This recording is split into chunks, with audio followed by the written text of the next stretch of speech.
Okay. I was bouncing back and forth on what to talk about on this one. It's weird because you think I'd be running out of topics, but I actually still have a few more left. But there's recently been some back and forth on having veterans share their experience with their civilian counterparts. And, I just talked about getting involved in the community and sharing who you are and what you have to offer.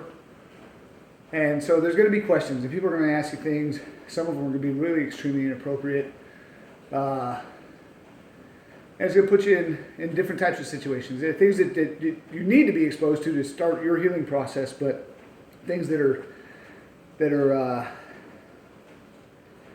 going to be challenging. And, for me, and it's a peeve of mine, I have a lot of my buddies who will say, you need to tell people what you've been through. You need to tell people what you've done to heal.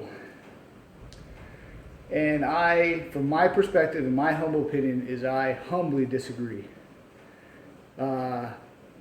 People should know that you've served, but when it comes to the intimate details of what has happened,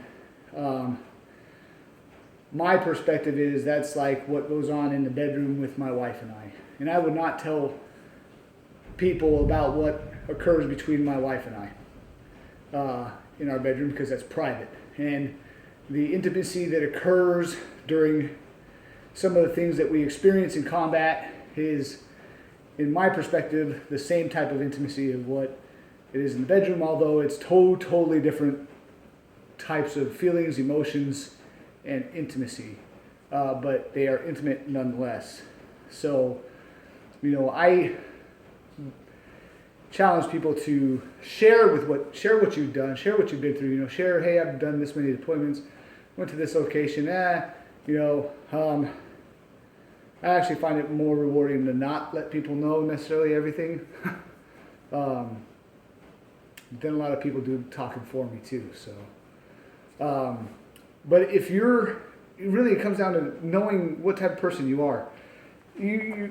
I run into a lot of people that tell a lot of tales, and it's kind of a peeve of mine because it almost seems like some people are fishing for attention. And I think that's honestly what prevents a lot of people from talking, is there are a large number of people that do conduct themselves in such a manner. But if you're one of those people that needs to tell somebody, do it.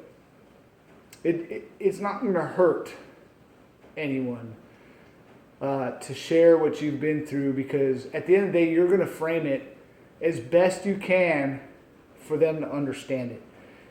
The hard part to swallow on that is you're never, ever going to put into words all of that emotion, all of that pain, all the love for your brothers and sisters in arms that you experience. You're never going to be able to pass that along when you're sharing these things.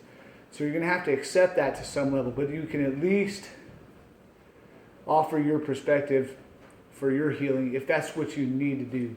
Personally, in my opinion, for me, I don't, because I view it as a very intimate thing. It doesn't need to be shared with people. Of course, a lot of that I think stems from working behind the brown fence for so long and us having the life scared out of us that if we ever talked about anything, we'd